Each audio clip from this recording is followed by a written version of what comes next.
یہ قرآن ایک بابرکت کتاب ہے جسے ہم نے آپ صلی اللہ علیہ وسلم پر نازل کیا تاکہ لوگ اس پہ غور اور فکر کریں اور تاکہ اہل فہم اس سے نصیحت حاصل کریں۔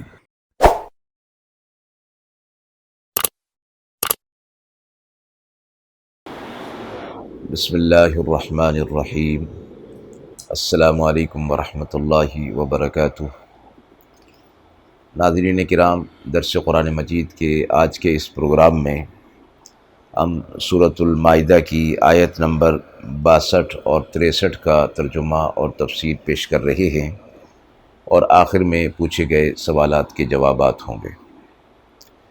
اعوذ باللہ من الشیطان الرجیم، بسم اللہ الرحمن الرحیم۔ وَتَرَى كَثِيرًا مِّنْهُمْ يُسَارِعُونَ فِي الْإِثْمِ وَالْعُدْوَانِ وَأَكْلِهِمُ السُّحْتَ لَبِئْسَ مَا كَانُوا يَعْمَلُونَ لَوْلَا يَنْهَاهُمُ الرَّبَّانِيُّونَ وَالْأَحْبَارُ عَنْ قَوْلِهِمُ الْإِثْمَ وَأَكْلِهِمُ السُّحْتَ لَبِئْسَ مَا كَانُوا يَصْنَعُونَ۔ آیت مبارکہ کا ترجمہ ملاحظہ فرمائیں، اور آپ دیکھیں گے بہت سوں کو ان میں سے کہ وہ دوڑتے ہیں گناہوں پر اور ظلم اور حرام کھانے پر۔ بہت برے کام ہیں جو یہ کر رہے ہیں۔ کیوں منع نہیں کرتے ان کے درویش اور علماء گناہ کی بات کہنے سے اور حرام کھانے سے؟ بہت ہی برے عمل ہیں جو یہ کر رہے ہیں۔ مذکورہ آیات میں سے پہلی آیت میں یہود و نصارہ کی اخلاقی گراوٹ اور بدعملی جو وہ جس کے اندر مبتلا تھے اس کو ارشاد فرمایا گیا، اور مخاطبین کے لیے یہ چیز نصیحت ہو رہی ہے کہ وہ اس سے نصیحت حاصل کر کے اس قسم کے اسباب اور اعمال سے اپنے آپ کو بچا لیں۔ فرمایا گیا کہ یہ لوگ ظلم کی طرف، حرام کھانے کی طرف اور گناہوں کی طرف سبقت کر رہے ہیں، دوڑ رہے ہیں، اور گناہوں پر دوڑنا، دوڑ کر گرنے کا عنوان اس لیے فرمایا گیا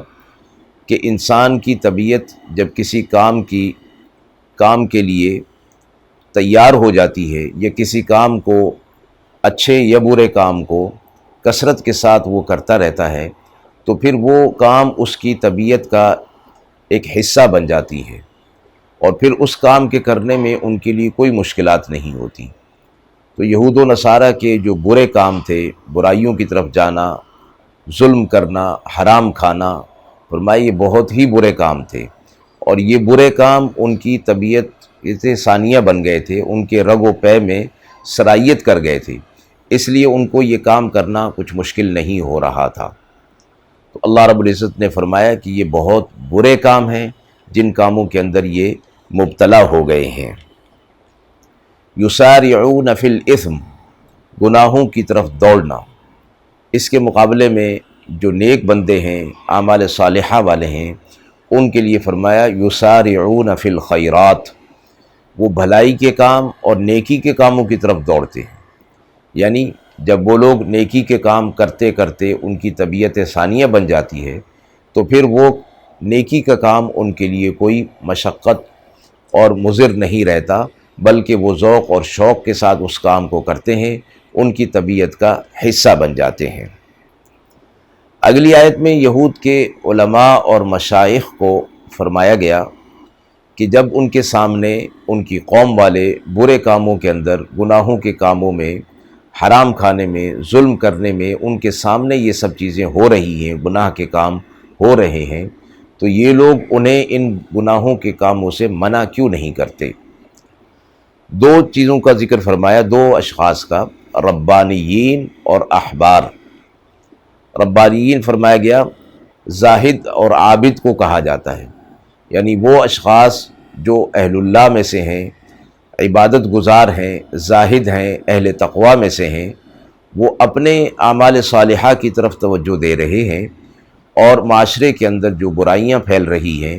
اور لوگ جو برے کام کر رہے ہیں اس سے انہیں منع نہیں کر رہے۔ بالفاظ دیگر امر بالمعروف اور نہی عن المنکر انہوں نے چھوڑ دیا ہے۔ تو ربانیین، اہل اللہ، اہل تقوی، اہل عابد اور عبادت گزار اور زاہد لوگ، اور احبار یہود کے علماء کو کہا جاتا ہے۔ تو فرمایا کہ یہ دو قسم کے لوگ ہیں، جو اہل تقوی ہیں اور علماء ہیں۔ تو علم کا تقاضا بھی یہی ہے کہ وہ اس کو پھیلایا جائے اور برائیوں سے روکا جائے اور نیکیوں کی طرف رغبت دلائی جائے۔ تو فرمایا ان کے جو یہ علماء ہیں وہ بھی اس قسم کے ہو گئے ہیں کہ معاشرے کے اندر ایسے کام، برے کام ہو رہے ہیں، لیکن ان کاموں کو یہ لوگ روک نہیں رہے ہیں۔ تو فرمایا لبئس ما کانوا یصنعون، بہت ہی برے کام ہیں جو یہ لوگ کر رہے ہیں۔ اور فرمایا کہ ایک برے کام کے اندر مبتلا ہونا ہے اور ایک برے کام کو ہوتے ہوئے دیکھ کر اس سے چشم پوشی کرنا ہے۔ فرمایا ایسا نہیں، حدیث مبارکہ میں مشہور حدیث مبارکہ ہے جس میں فرمایا گیا کہ جب تم کسی برے کام کو ہوتا ہوا دیکھو تو کوشش کرو کہ اس کام کو ہاتھ سے روک دو، اس برے کام کو ہاتھ سے روک دو، اور اگر اس کی استطاعت نہ ہو تو پھر زبان سے روک دو، اور زبان سے روکنے کی بھی استطاعت نہ ہو تو پھر دل میں اس کام کو ضرور برا سمجھو، اور یہ ایمان کا سب سے کمزور درجہ ہے۔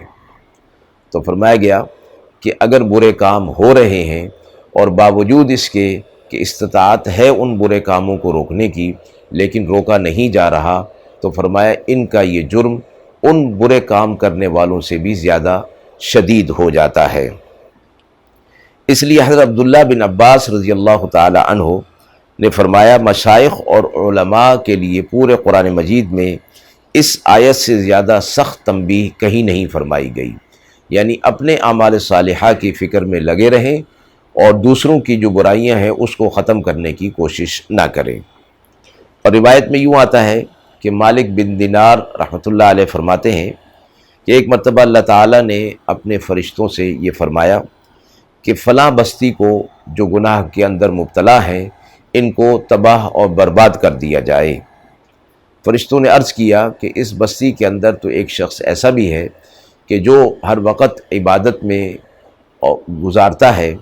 اور تقوی کے اندر اپنی زندگی کو گزار رہا ہے۔ اللہ تبارک و تعالی نے فرمایا کہ اس کو بھی عذاب کا مزہ چکھایا جائے، کہ اس کے ہوتے ہوئے اس کے سامنے میرے اعمال، میرے احکامات کو توڑا جا رہا ہے اور میری نافرمانی ہو رہی ہے، اور اس کا رنگ متغیر نہیں ہوتا اور اس کی طبیعت پر کوئی اثر نہیں ہوتا، تو اس کو بھی عذاب چکھایا جائے۔ حضرت یوشع ابن نون فرماتے ہیں کہ اللہ تعالیٰ نے وحی بھیجی کہ قوم کے 1,00,000 آدمی عذاب سے ہلاک کیے جائیں گے، جس میں 40,000 نیک لوگ ہیں اور 60,000 بد کردار لوگ ہیں۔ حضرت یوشع علیہ السلام نے عرض کیا اللہ رب العزت بد کرداروں کی ہلاکت کی وجہ تو ظاہر ہے، نیک لوگوں کی ہلاکت